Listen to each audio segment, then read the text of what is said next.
So I was watching the X Zone TV channel last night when I was abducted by aliens, and they kept repeating to me over and over again, simultv.com, simultv.com. What's simultv.com? That's what I asked them. They had it written on the side of their UFO. How do you spell that? UFO. No, I mean simultv.com. simultv.com. simultv.com. Right. simultv.com. Interesting that you were abducted by aliens in a simultv.com UFO last night. Oh, yeah? Yeah. Now that you mention it, I remember now last night I was awakened from a deep sleep. My great-grandmother was standing there. She said she'd come from the hereafter to tell me about simultv.com. She even spelled it out for me. simultv.com, sonny boy. simultv.com. simultv.com, sonny boy. Wow. Yeah. Guys, you'll never guess what my psychic guru just told me. simultv.com. Exactly. Are you guys psychic too? Of course. We all know about simultv.com. simultv.com.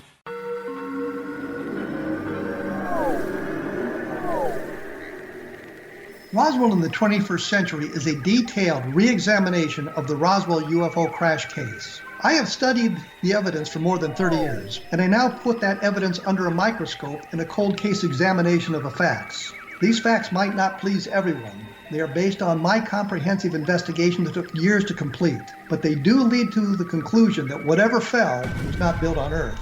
The best of Project Blue Book is based on the 22-year-long investigation conducted by the Air Force. But the book goes far beyond that, bringing in evidence that was uncovered long after Project Blue Book was ordered terminated. Using facts that were unavailable to the Air Force investigators, I was able to prove that the Air Force manipulated the data and drew unrealistic conclusions about the UFO sightings reported to them. My different perspective shows there was more to Project Blue Book than even the Air Force knew. Both books are available at Amazon.com.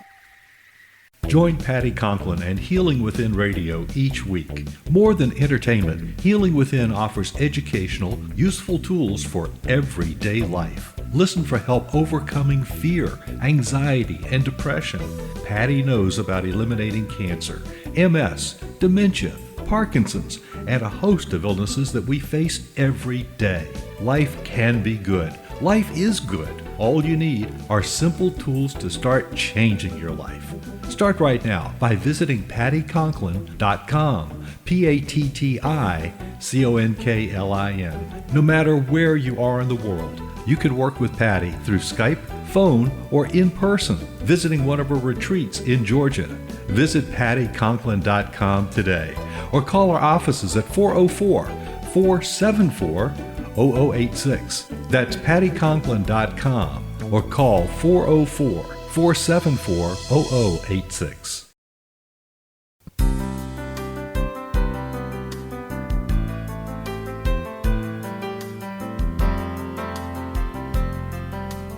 Welcome to Mission Evolution Radio Show with Gwilda Wiyaka, bringing together today's leading experts to uncover ever-deepening spiritual truths and the latest scientific developments in support of the evolution of humankind. For more information on Mission Evolution Radio with Gwilda Wiyaka, visit www.missionevolution.org. And now, here's the host of Mission Evolution, Miss Gwilda Wiyaka.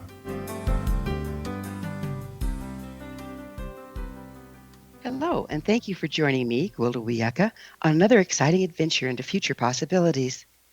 This is Mission Evolution, where we share innovative thoughts and information with today's leading esoteric and scientific experts supporting the co-creation of a better tomorrow.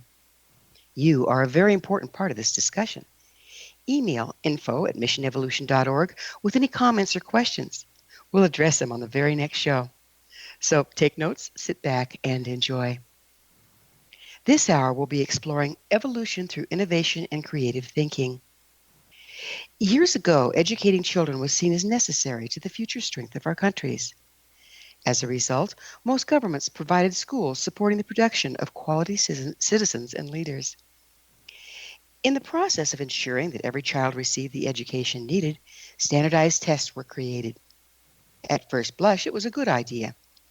Over time, however, passing the standardized tests became the goal rather than teaching children to use their God-given gifts by honoring their individuality and creativity.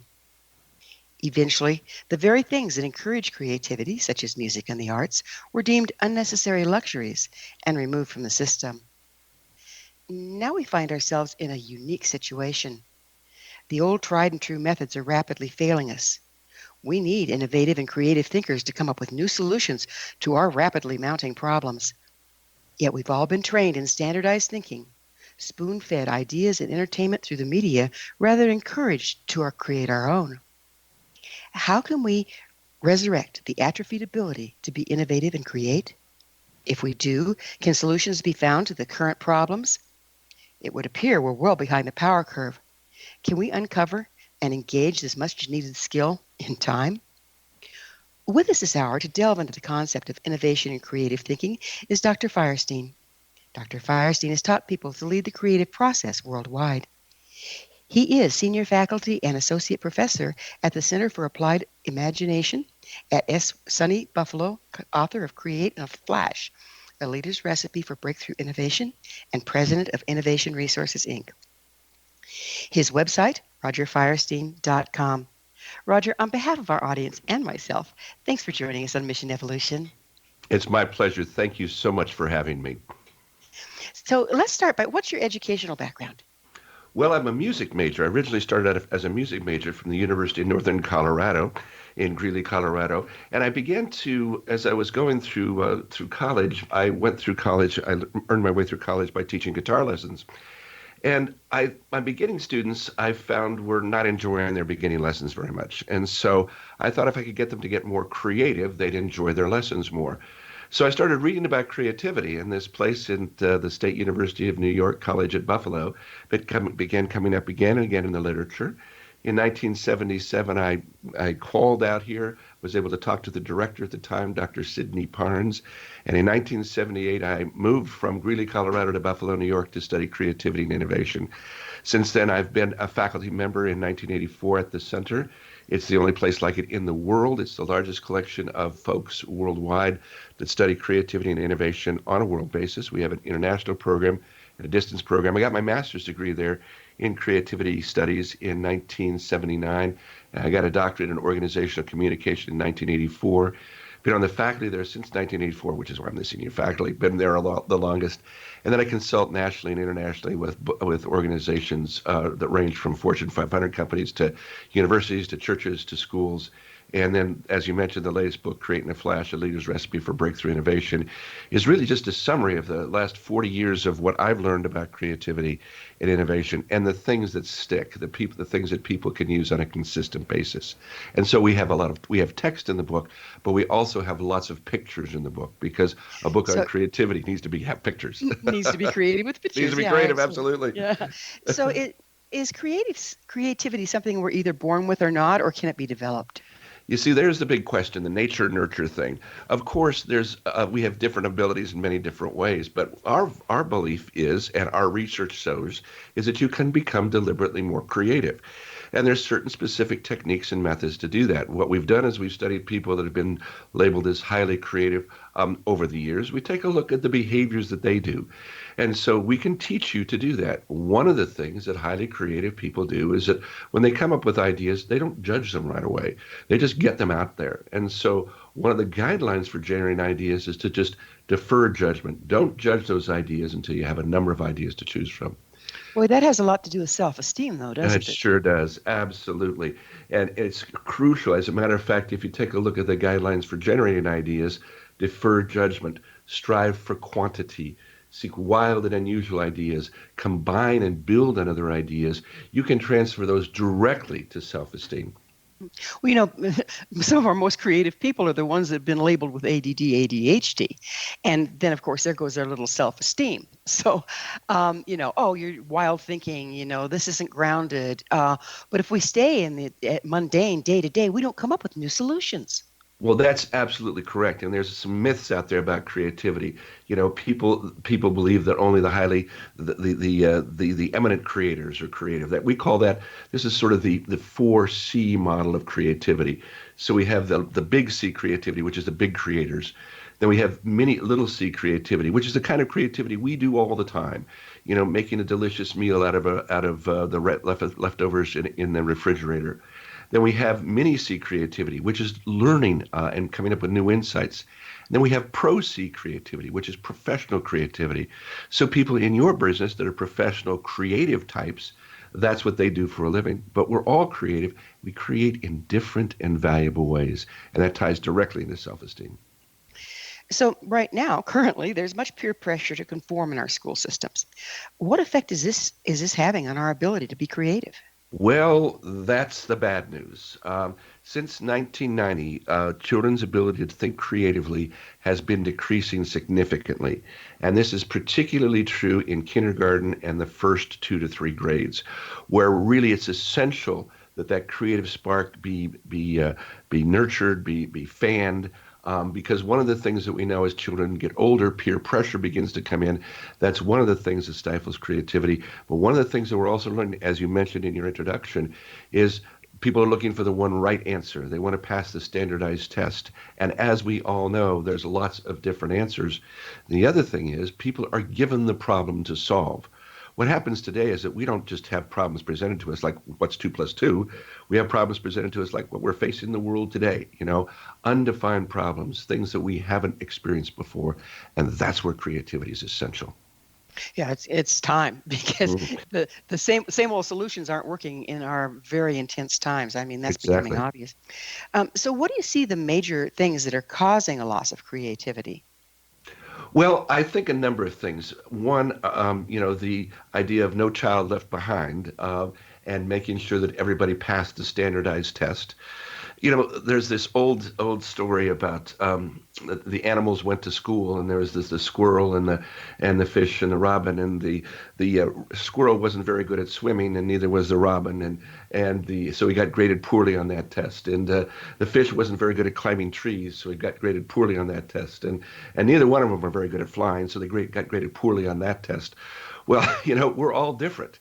And if we're expected to come out in this sort of standardized mold, we're just making people to work in factories, right? And we're not working in factories anymore. We're working with problems that are very, very well defined. So one, I think this whole idea of standardized testing.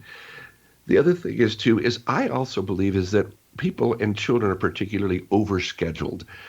There's always something for them to do. If there's not soccer practice, there's hockey practice. If there's not hockey practice, there's baseball practice. We need open time. The other thing is to spend time outdoors. Recently, the studies have been done looking at children that in many cases they spend only 4 or 5 minutes outdoors. Well, I don't know what it was like when you were growing up, but my parents said, get outside and play. So so in that case, it's the lack of time for imagination. It's overstructuring and expecting the one right answer. And that doesn't work.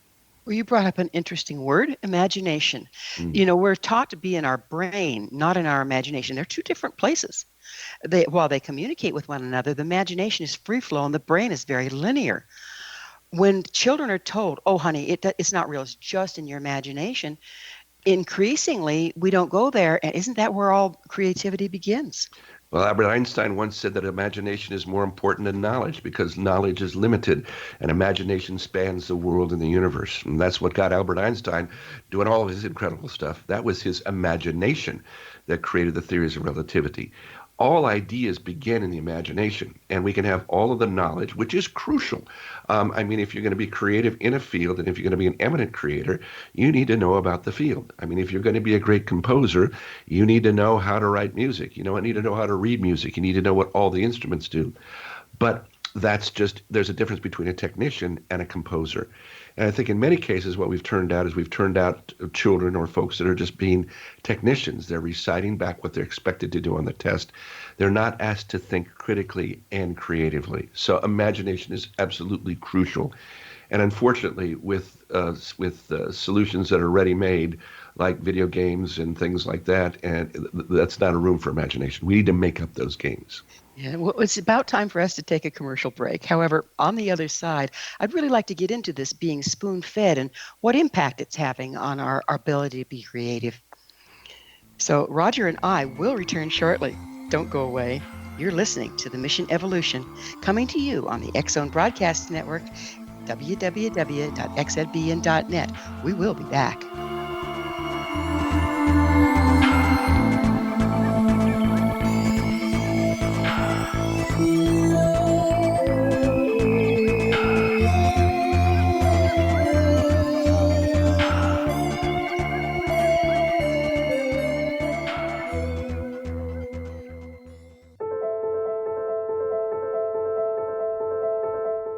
Are you looking for psychic services that empower as well as provide accurate information?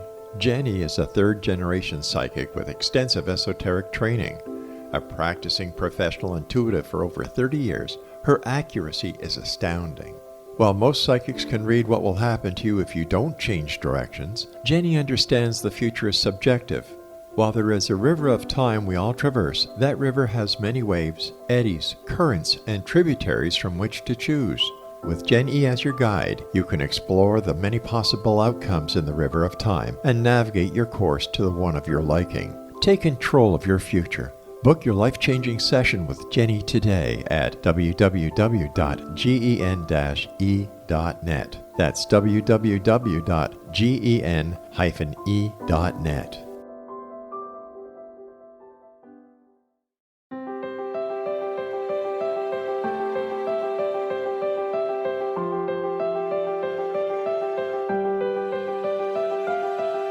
Mission Evolution is dedicated to the well-being of the planet and animals, as well as the evolution of humankind.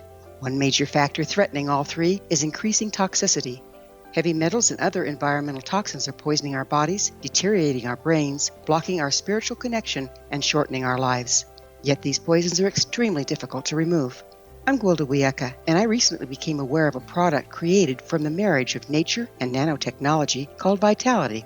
It's formulated from zoolite, whose crystalline structure binds toxins, gently carrying them out of the body. The light is only as clear as the window through which it shines. Clear your body, shine your light into the world. Visit vitalityhappens.com for a 20% discount. Enter code PATHHOME.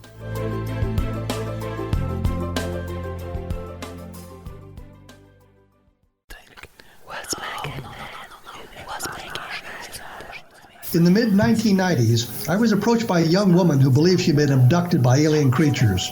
In conversations, I began a journey that took me not into the world of interstellar travel, but back through time into past lives. Under hypnotic regression administered by a professional rather than describing abduction, Jenny, as she is called, begins to tell a tale of horror in 19th century London. Her unbelievable past life seems to connect with Jack the Ripper and other monsters of the past. Throughout the session, Jenny provides a rich detail of her past lives that links some of the most horrific killers in history to one another.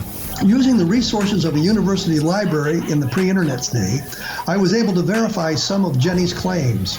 She has knowledge that wasn't readily available to a suburban housewife. Does this prove the reality of her tales? Conversations attempts to answer that and other provocative questions. Conversations is available at Amazon.com.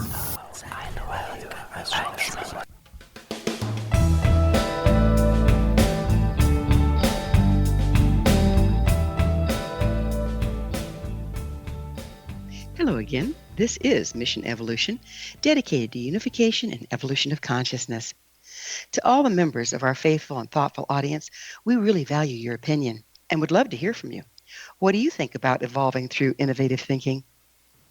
Speaking of which, this in from a member of our audience regarding the episode entitled Dying to Live Near-Death Experience. BT states, "It is impossible that your guest really died, as there were no angels, and the place he describes is nothing like what the Bible teaches of heaven." Thank you, BT, for your input. People of all religions and nationalities report having near-death experiences, and they're surprisingly similar. I would ask, if not pure love and unity, what is heaven? Curious, dear audience? Visit our archives at missionevolution.org, listen to the episode entitled Dying to Live Near-Death Experience, and let us know what you think. Email me at information@missionevolution.org, info@missionevolution.org, and give me your thoughts or questions so we can all share them on the very next show. With us this hour, discussing creative thinking and innovation, is Roger Firestien. His website, rogerfirestien.com. Roger, we were just getting into, this is another one of my concerns. Do you see the use of television and the media to occupy children impacting their ability to create for themselves? Absolutely. It's a wonderful babysitter, all right? And once again, as we talked about in the first segment, people believe that a problem can be solved in 30 minutes or an hour, all right? And that there's some wonderful solution out there. So one, I think in many cases it's shortened attention spans. We've talked about that a lot. That's going on a lot. And the other thing, too, is it gives us the idea that there are these tried and true solutions, right? And most television shows follow a usual plot. You can usually predict it. But just by sort of being spoon-fed and watching, you're a participant, okay? You're not a participant. You're just having it being spoon-fed to you. What you need to be able to do, and what we find, is to be involved in it, to participate in the problem-solving activity. There's wonderful activities out there for children. One of the things is called Odyssey of the Mind, where in grade school and high school, children make up inventions, and they make up inventions to solve particular problems. And they have wonderful competitions around this. And it's extraordinary, the ideas, the things that these children make and begin to make happen. And that really expands their thinking, as opposed to being a passive receiver of information. These folks are digesting information and making different connections. And that's the essence of creativity. Years ago, they started opening up Montessori schools, and they're driven by the child's gifts and interests versus standardized stuff. And now they're finding that some of the most creative and successful adults actually went to Montessori as children. So it does make a difference. And isn't Montessori just preschool? I mean, or is it through the lower grades? I can't remember how far it goes. It goes through 8th grade, yeah. So okay, great. My daughter was in Montessori school until about the 3rd or 4th grade, and now she's in medical school. And so, just a little proud dad here. But that whole thing about, and I have other friends who are in the innovation and creativity business that have been Montessori school teachers and have worked with these children. And yes, because what we've done is the kids focus on areas that they're interested in. Now, they do need to have some broadness in education, but if they really want to focus on an area, they can do that. The other thing is, when we give children bits of information in 45-minute segments, which I believe is about what the period is for a school, you don't get any continuity. You don't get any depth in education. Don't get any depth in learning. And so if we need to, I recommend that we reorganize schools so that folks can spend days or weeks working on a particular topic, digging deeply into that. Also, a lot of things that are going on, particularly in education at the higher level, is we're doing more with group instruction. So the professor isn't just sort of the sage on the stage up there doling out information. The professor is a facilitator of learning, where students are exchanging ideas, exchanging data. That's much more realistic than having just someone up in front of the room and children in rows and getting the information fed to them and then regurgitated on a test. That's right. Not real. Yeah. Yeah, because when they become adults, then where's the sage on the stage? All of a sudden, right. They're hanging in the wind. They've never been taught to interact and create together as a group. And boy, do we need that now. We certainly do. And that's the other thing, too, that I think one of the things that's going on right now is in many cases a failure of education. Whether you take a look at the political system, what we're facing right now with world crises is that people haven't been taught to think creatively, to think innovatively, to redefine what the problem is. And the other thing that's really occurring right now is that this is the time for creativity. Oftentimes people think that creativity functions where we have no limitations and whatever comes to mind you can get up there and you have unlimited money. No, creativity thrives when you have limitations. A kite needs a string to fly, all right? We need limitations to work within, and then we can just blow those limitations out, redefine the problem, come up with so many ideas within that boundary. Now's the time to be creative. We might even find a creative solution for toilet paper, right? That has been the rage, We think of the currency of the future is toilet paper, right? Exactly. So who would have thunk?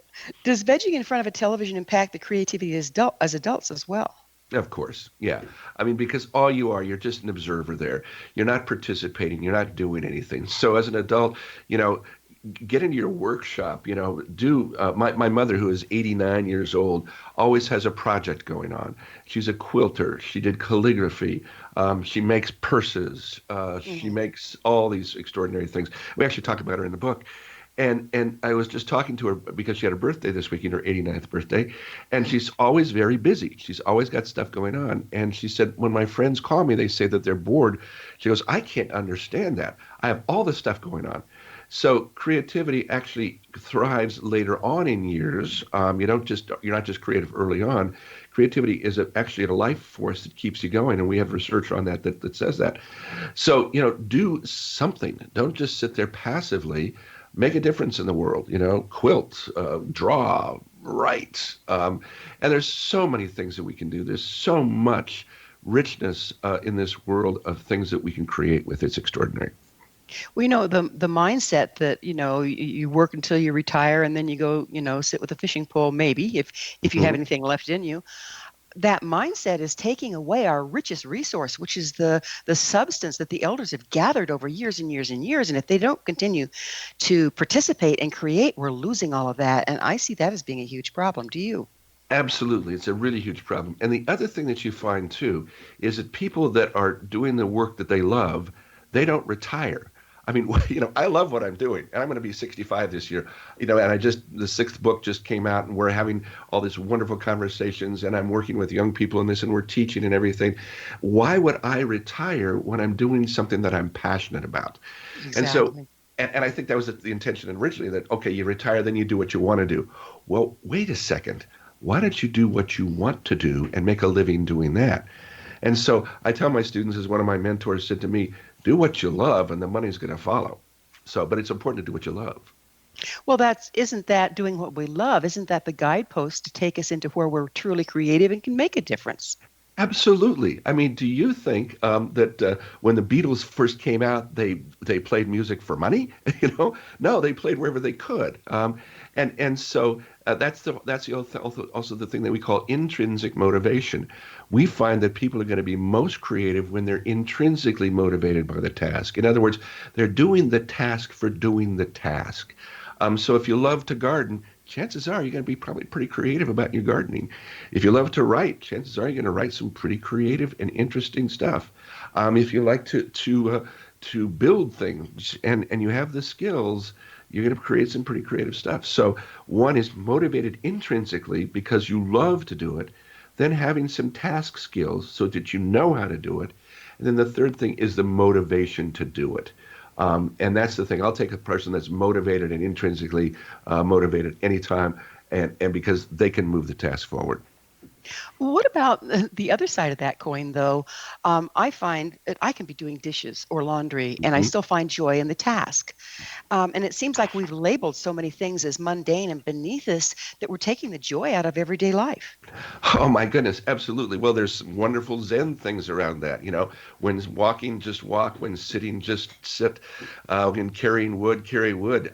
When doing the dishes, just be present with that. And that's a wonderful opportunity for two things. One, to just enjoy the moment, to be present, to quiet yourself, and to experience a little bit of mindfulness around that. And the other thing that we find is that when people are doing routine tasks like doing dishes or driving or mowing the lawn, creative ideas begin to surface because they're not judging those ideas. So what I'll tell folks is if you're working on a particular problem, put it on the back burner and be ready for that idea to surface while you're doing dishes, while you're doing something else. While you're doing something else, or while you're falling asleep at night. Yeah, absolutely. Huh.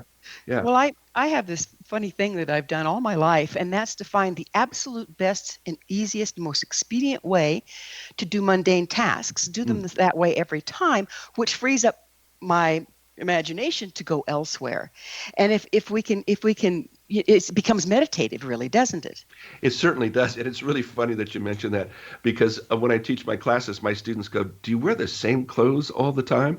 So for a person in the creative business, I've got like 5 blue pinstripe shirts and jeans and stuff that I wear consistently because one of the things that we think about is decision fatigue. In other words, when you have those routine, mundane tasks, you don't have to make decisions about it. You put your mind on neutral, you do it, and then you leave all that other bandwidth in your mind available for those new ideas to begin to surface. So you're actually nurturing your creativity that way.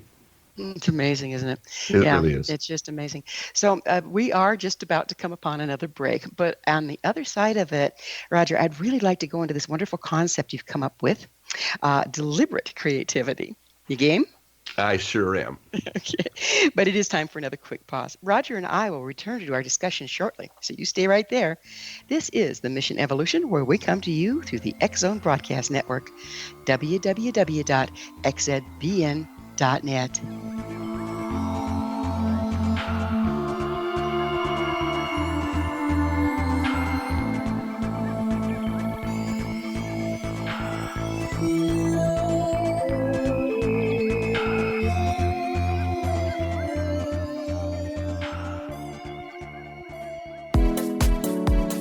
How would your life change if you could develop the business and personal skills that you need in order to make more money? Do you want to learn how to achieve your big life goals faster? Then go to findhiddenmoney.com and get the Goal for It online course. The course teaches you how you can set and achieve your biggest goals while completely overcoming the roadblocks to your goals so that you can realize your dreams and imagine more success. Go to findhiddenmoney.com. If you are looking for a safe, zero-calorie natural option to the harmful artificial sweeteners on the market today, Just Like Sugar is what you're looking for. Just Like Sugar is a wonderful natural alternative for those health-conscious people who choose a calorie-restricted diet with a great, pure, sweet flavor that tastes just like sugar. Just Like Sugar is a great natural option for people suffering from diabetes and may be useful in restricted diet programs where standard sugars are not allowed and does not cause a laxative effect of some other sweeteners. Just Like Sugar comprises a perfect blend of chicory root fiber, natural calcium, natural vitamin C, and Just Like Sugar's sweetness comes from the natural flavors from the peel of the orange. Just Like Sugar is a natural alternative to harmful artificial sweeteners and will change the way that you believe all natural sweetener products taste. Just Like Sugar is available at your local Whole Foods markets, Wild Oats markets, Henry's, Sun Harvest, and many other fine natural food stores in the U.S., Canada, and worldwide. Audience. If you have seen a UFO, had a close encounter, seen a ghost, Bigfoot, lake monster, or a story that you would like to share or have investigated, contact me, Rob McConnell, by sending me your email to xzone@xzoneradiotv.com, or you can call toll-free 1-800-610-7035, extension 143, and on Skype, X-Zone Radio TV. For more information on the X-Zone Radio TV show with yours truly, Rob McConnell, visit www.xzoneradiotv.com or www.xzonetvchannel.com or simultv.com and xzbn.net. Until next we meet here in the X-Zone from our broadcast center and studios in Hamilton, Ontario, Canada, always remember, X-Zone Nation, keep your eyes to the sky and your heart in the light.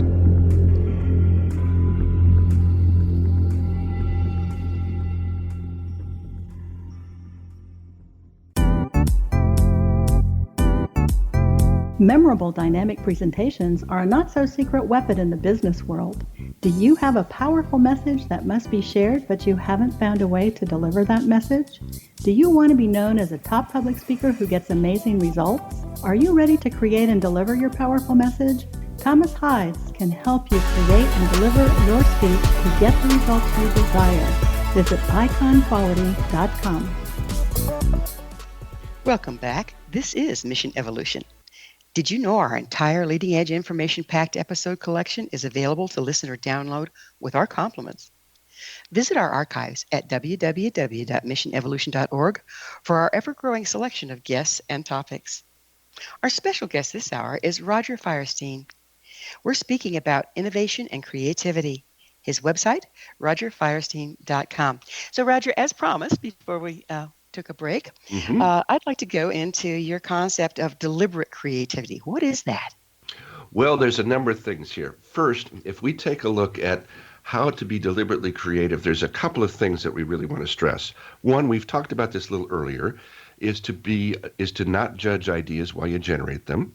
And the other is to make connections. So let's first talk about the deferred judgment principle. So when you're sitting around and you're wanting to try to solve a particular problem, let me back up just a second. First thing is to have a well-defined problem.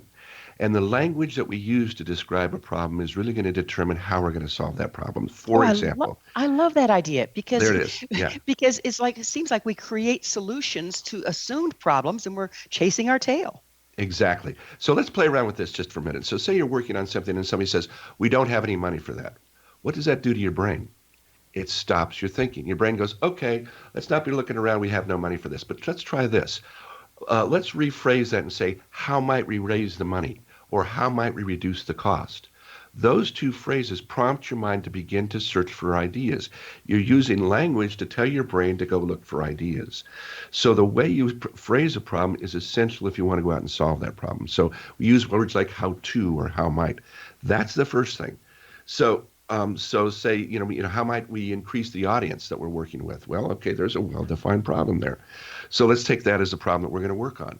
So let's then, or what I like to call them is creative questions. There's a distinction, I think, between problems because they have sort of a negative connotation to them. So when you're really working with creativity, you're really questioning the original idea, the original concept. So let's come up with some creative questions. So how might we increase our audience for our broadcast? Great creative question there. Then set about generating some ideas for solving this. And here's the thing that you're going to find. We have what's called the 1/3, 1/3, 1/3 principle. And I think you're going to love this, Gwilda. The first third of the ideas, so let's say you're trying to generate ideas for solving this problem. We recommend setting an idea quota. So we're going to go for about 30 or 35 ideas for solving this problem. Okay, great. The first 10 to 12 ideas tend to be the usual ideas for solving the problem. These are the ideas that you've thought of before. The ideas are already rumbling around in people's heads. The next third, from about idea 12 to 20, 24, are the more unusual ideas, the goofy ideas, the ridiculous yet sometimes brilliant ideas.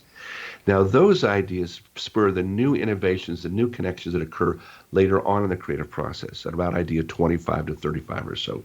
Incidentally, if you hit your quota of about 35 ideas and you're really moving, let yourself go. You'll be real pleased with the ideas that you get after that quota. But the key learning date from that is if we're sitting around and generating 10 or 12 ideas for solving a problem and you think you're getting real creative, you're not. All you're doing is getting those ideas that are already rumbling around in people's heads. The creativity comes in the stretch. The innovation comes in the stretch. I love that, in the stretch. In the stretch.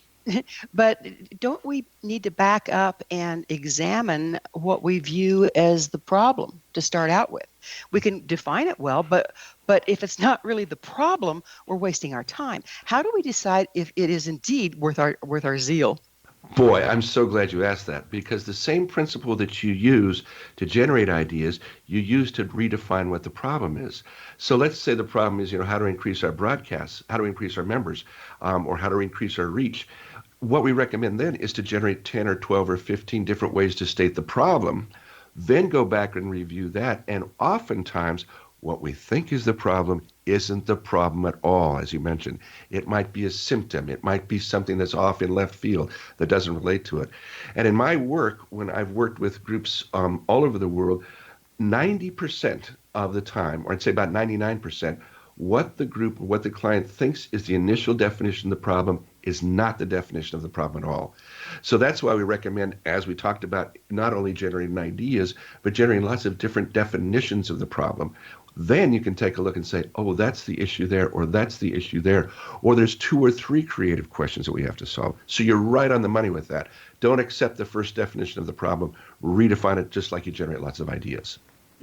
Well, one thing that's really up right now is everybody's kind of going into fear. There's a lot of fear, a lot of uncertainty, and that puts us back into the animal brain, the fight or flight, and there goes logic out the window. How do you have ways of settling down, even though you're confronted with a huge problem, so that you can engage your creativity? Yes, and we talk about this in Create in a Flash. One of the things that we talk about is stress is a perceived lack of options. Let me just say that again. Stress or anxiety is a perceived lack of options. I really like that. Yeah. Thank you. Thank you. Because what happens in these situations is people come up once again with 1 or 2 or 3 options as far as what they're going to do. All right. As we talked about earlier, we have a limiting situation here. You're not going to be going outside or going to restaurants. Well, what are all the other things that you might do? You could learn to cook. You could spend more time learning a course online. You could read. So once again, if you have that skill of creativity, which we all do, and then we apply it deliberately, instead of coming up with just 1 or 2 or 3 things you can do to occupy your time, or instead of getting stressed out about the things that you can't do, well, turn it around. How might we use this time that we have available? It was very interesting. I was talking to a friend of mine, and she said, have you looked at the Quilters website lately? I said, no, I don't watch the Quilters website. She said, the quilters are going crazy because they get to stay home and quilt. I love it. I love it. Yeah. One of the tools I like to teach is, when a situation comes up that you see, oh, this is really bad. Oh, we go into doom and gloom and fear and, back into that animal brain. if you can take time to say, okay, and be, there's always another side of the coin. What are the benefits? What are the things to be grateful for in this situation? Does that kick in innovation? Absolutely. What you've done is you've essentially redefined the problem. And once again, when we used the example earlier, we don't have any money. Well, how to raise the money? Okay, how to reduce the cost? When you're saying that there's no benefits in this, well, how might we find the benefits? And there's a wonderful activity that one of my mentors used to do, and it's called What's Good About It? And so he would come up with this kind of crazy thing like saying, look, say all of a sudden you found that you have 7 fingers on one hand. What's good about it, all right? Well, you can open ketchup bottles faster. You can play musical instruments better. So it's flipping it around. It's saying, well, here's a situation. Well, what's the good in the situation? And we're not being lighthearted about this at all. But what we're looking to do, as you talked about earlier, is to reframe the situation so we can say, look, there are limitations here, but what are the good things that we can make happen? What's good about some of these situations? You're going to get closer to your family. You have more time to be with folks that you love. So that's one of the things that we take a look at. So, particularly during these times when we're going through all this stress and hype and hysteria, it seems like we're pretty darn controllable if we don't drop into our imagination and find new solutions. Do you see it that way? Absolutely. And once again, stress is a perceived lack of options. And what we have in front of us is people have, once again, we go back to our earlier discussions, one right answer, accept the problem as it's stated. Well, what we've been talking about is first, redefine the problem in many ways, look at it from a whole bunch of different angles, pick the best definition of the problem to work on, generate lots of ideas for solving that, pick the best of those ideas and put those ideas into action. And what we just talked about there is essentially the creative process. Redefine the problem, generate the ideas, select them, put them into action. And then you're no longer a victim and you're no longer controllable. Absolutely, absolutely. And you take control. You redefine the situation so that it's beneficial for you and the people that are around you. And in that redefinition, all of a sudden the stress level goes down, because people have one or two options. And one of the options is the fight or flight option, which gives people a lot of stress. Well, let's give people some more options, all right? And this is what creativity is all about. It's all about generating options. Amazing. So, what I'd like to go into innovation a little more, and this might seem mundane, but would you mind defining it as we're going to be speaking of it? Well, being in this business for about 40 years, I don't see a real big difference between creativity and innovation. But if we want to make a distinction, creativity is the spark that ignites innovation. There's no innovation without creativity. And so creativity is often attributed to the arts or the initial beginning of an idea. Innovation is commercializing that, getting it out into the world, getting people to adopt the idea. So that's the distinction that I would make. But really, when you get right back down to it, there's not that big a distinction that I see. And you can be innovative. And one of the things that I find is that when I'm traveling on airplanes and, the typical airplane conversation, what do you do?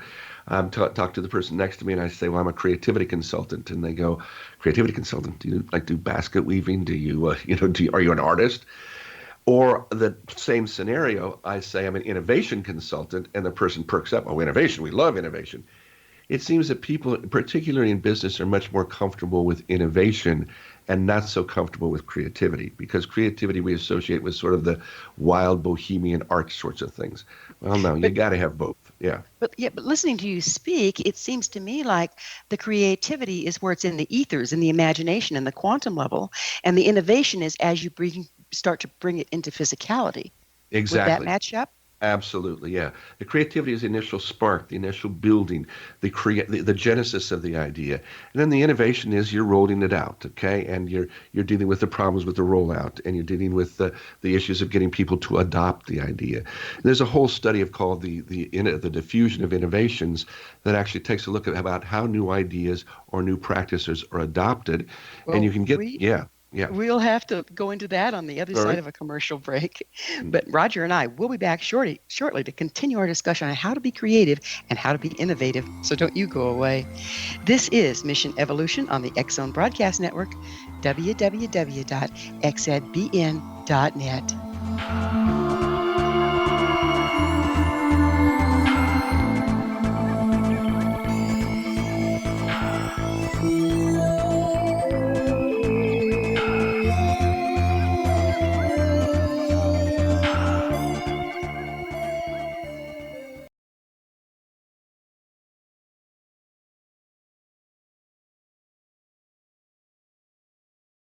So I was watching the X-Zone TV channel last night when I was abducted by aliens, and they kept repeating to me over and over again, simultv.com, simultv.com. What's simultv.com? That's what I asked them. They had it written on the side of their UFO. How do you spell that? UFO. No, I mean simultv.com. simultv.com. simultv.com. Right. simultv.com. Interesting that you were abducted by aliens in a simultv.com UFO last night. Oh, yeah? Yeah. Now that you mention it, I remember now last night I was awakened from a deep sleep. My great-grandmother was standing there. She said she come from the hereafter to tell me about simultv.com. She even spelled it out for me. SIMULTV.com, sonny boy. simultv.com. SIMULTV.com, sonny boy. Wow. Yeah. Guys, you'll never guess what my psychic guru just told me. simultv.com. Exactly. Are you guys psychic too? Of course. We all know about simultv.com. simultv.com.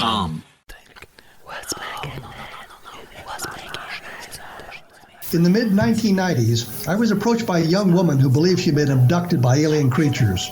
In conversations, I began a journey that took me not into the world of interstellar travel, but back through time into past lives. Under hypnotic regression administered by a professional rather than describing abduction, Jenny, as she is called, begins to tell a tale of horror in 19th century London. Her unbelievable past life seems to connect with Jack the Ripper and other monsters of the past. Throughout the session, Jenny provides a rich detail of her past lives that links some of the most horrific killers in history to one another. Using the resources of a university library in the pre-internet's day, I was able to verify some of Jenny's claims. She has knowledge that wasn't readily available to a suburban housewife. Does this prove the reality of her tales? Conversations attempts to answer that and other provocative questions. Conversations is available at Amazon.com.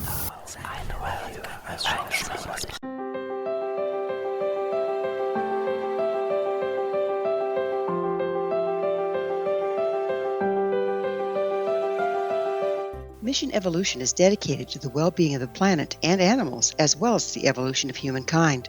One major factor threatening all three is increasing toxicity. Heavy metals and other environmental toxins are poisoning our bodies, deteriorating our brains, blocking our spiritual connection, and shortening our lives.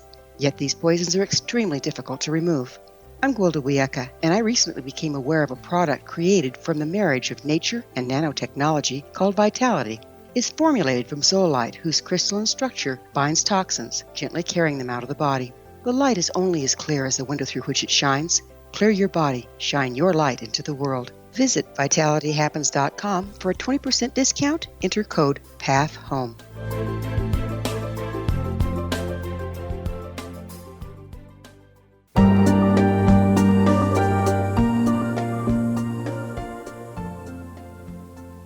Welcome back. This is Mission Evolution, bringing together gifted people of service to the world. I love to hear from our audience. Your thoughts are very important to me. Suggest a topic or guest that you think would be of interest. You can email us at info@missionevolution.org. This hour, we're sharing thoughts with Roger Firestien. His website, rogerfirestien.com. Roger, we were about to go into more deeply into innovation and creativity, how they interact, and how you engage both of them. Yes, let me give you an example of that. And let's take two examples because as we were thinking about this over the break, I think you'll find this really fun. So let me ask you this. What do waffles and sneakers have in common? You're going to have to tell me. I'll be happy to. Okay, so here's the story. In the early 1970s, Bill and Barbara Bowerman, now Bill Bowerman was the running coach for the University of Oregon running team. And he tried to come up with this invention to get his runners to have the cleats, well, they weren't cleats anymore, but have the surface of their shoes run on the new artificial turf. They couldn't use cleats anymore. And so he'd been working on this problem. And so they're having breakfast one morning, and Bill had actually had a lab in his basement to build shoes. He'd gone into business with a company in Japan to import different shoes. And he was looking for a new surface that could grip this new track, this AstroTurf. So Barbara is making waffles one morning. And I think you can know how the story ends, all right? She opens the waffle iron. He looks at the waffle pattern, and he goes, that just might work for my shoes. He grabs the waffle iron, runs to his basement. By the end of the day, he had prototyped the Nike waffle trainer. Wow. So that's connections. And so go ahead, yeah. Well, we have to remain open to them, right?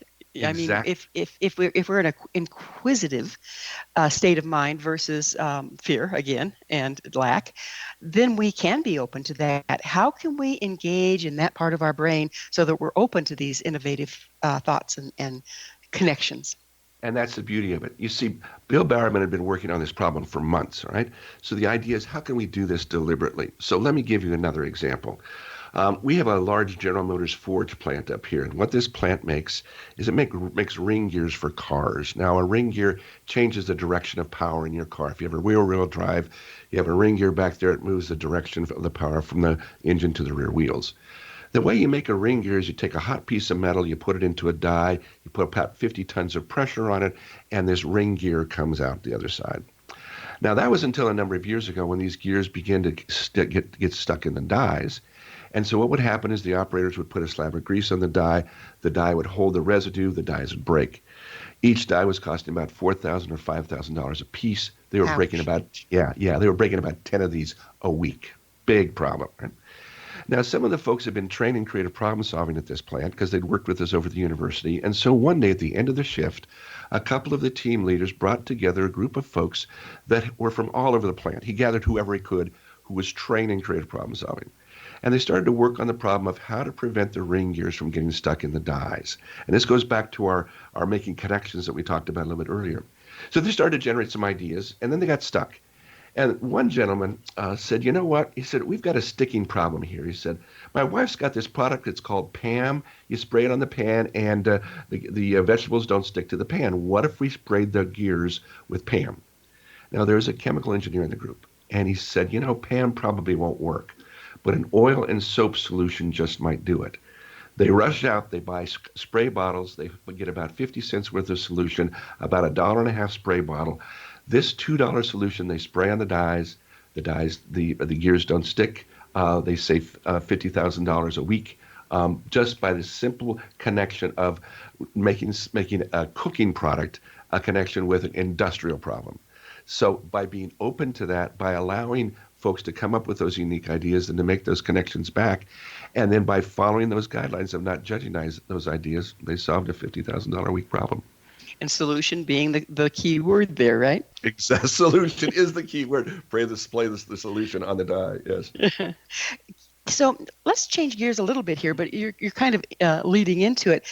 Can working in groups rather than individually enhance our ability to problem solve? Think tanks, if you will. Yes, both. First off, when you're working with groups, the biggest challenge with groups is that they think they're brainstorming and they're not, okay? So when you're brainstorming, when you're getting creative in a group, there's specific guidelines that you need to follow. First, defer judgment, strive for quantity, seek wild and unusual ideas, combine and build on those ideas. The second thing is when you have a group, it's crucial to have a facilitator, and that's what I train people to do, is to facilitate these creativity groups. The facilitator's job is not to contribute to the content of the session. They are the process experts, all right? So they run the process of getting the group to generate lots of different creative questions, selecting those creative questions, generating lots of ideas, selecting those ideas, and then putting together an action plan. So it's the facilitator that runs the process. So when you have a group, you want a group to get creative, a facilitator is crucial. And it could be a member of the group that doesn't have investment in the problem, because you don't want to have the person that's running the process to be invested in the problem. That's one thing. The other thing is that in addition to group work, we recommend some individual work as well. So once you've generated lots of ideas for solving a problem, take a break. We have another technique that we call brain writing, where people write their ideas down on Post-it notes, hold on to them, and then put them up for later. So then they're working in many cases individually. So it's group and then individual, and it's a yes and. The other thing that we find, and I believe we talked about this in our earlier segment, is that once you've got these ideas generated and floating around in your brain while you're doing dishes, while you're doing clothes, while you're washing clothes, oftentimes new ideas will surface because we've got the brain stirred up with all of these new concepts coming. That's the time to capture those ideas and write them down. So yes and. So how important is being a team player rather than ego involved in the group creative problem solving process? You know, it's really interesting when you mention that, because we have people write their ideas down on a Post-it, say it, and put it up on the flip chart. But when the person or the problem owner selects those ideas, very rarely do people really kind of claim any ownership over them, because what you see happening is that a person might have a gem of an idea, and then another person will build on that idea, and another person will build on that idea. And so in a well-run idea generating session that has a facilitator, the ego is left at the door, all right? Because we're working on the problem. And if you follow the guidelines, and that's the beauty of having a facilitator there to reinforce the guidelines in the process will work, the egos get leveled out, and you come up with new and innovative solutions. But it's that deferred judgment thing that's really, really crucial. It sounds like it would be. So how can creativity and innovation help us evolve as human beings? Well, if we take a look at creativity as human beings, it's the highest function of what we do as humans. It's what we're born to do. We're born to create. And as we talked about earlier, we're all creative, and we all create in different and invaluable ways. And particularly in times like this, when we're involved in some very challenging times, this is an opportunity to evolve. This is an opportunity to use these methods to not judge ideas, to build on the ideas of others, and move up to that really high functioning aspect of our brain, and that's creativity. So it also seems like, from what you're saying, that pulling together and leaving the ego at the door is going to be paramount here. Absolutely. And when we do these sessions like this, it's crucial to have someone there to lead the process, to help people leave their egos at the door, and then once again, don't judge. So what we're saying is defer judgment, not suspend judgment. So hold off the judgment of the ideas until a bunch of them are generated, and then judge. But don't judge ideas and generate them at the same time. It's not effective at all. So it sounds like you're kind of talking about the difference between judgment and discernment, too. Judgment and discernment, or divergent thinking and convergent thinking, or writer's mind, editor's mind. Yeah, just not judging and then discerning later. Absolutely. So would you mind telling our audience where they can find your book? Yes, the book is on Amazon. It's Create in a Flash, a leader's recipe for breakthrough innovation. You can purchase it through Amazon. You can also purchase it through Barnes & Noble. Just go there and they will be happy to special order the book for you. Or you can also go to my website, rogerfirestien.com, and click on the Create in a Flash book tab. Will take you right to it. Fantastic. What is your vision for the future, Roger? Well, you saved that for last. And you better hurry. You got it. Well, my vision for the future is based on the work that I've done. I've trained more people to lead the creative process than anybody else in the world. I'm so delighted to be able to do that. But when I work with folks, it's my job to give people the tools to create, to actualize, to make this world a better place. And I believe that that's going to sustain us. That's going to get us through these troubling times. And it's what keeps me impassioned, and I'm going to be doing this until I pass away with my in the classroom or leading a seminar. So my goal, my passion is folks being able to realize their creativity and put it to use in the world in a wonderful way that benefits us all. Roger, thank you so much for your great service, so much needed at this time. It's been my pleasure. Unfortunately, we are out of time. Thank you so much for coming on the show, sir. My pleasure. Thank you so much for having me. Our guest this hour has been Roger Firestien, Senior Faculty and Associate Professor at the Center for Applied Imagination at SUNY Buffalo, author of Create in a Flash, a Leader's Recipe for Breakthrough Innovation, and President of Innovation Resources, Inc. To find out more about Roger and his book, visit his website, rogerfirestien.com. Do remember, our entire information-packed episode collection is available for listener download free of charge. Visit our archives at www.missionevolution.org for our ever-growing selection of guests and topics. This has been Mission Evolution with Wilda Wiecka on the X-Zone Broadcast Network, www.xzbn.net. Please join us next time as this important mission continues, bringing information, resources, and support to an evolving world.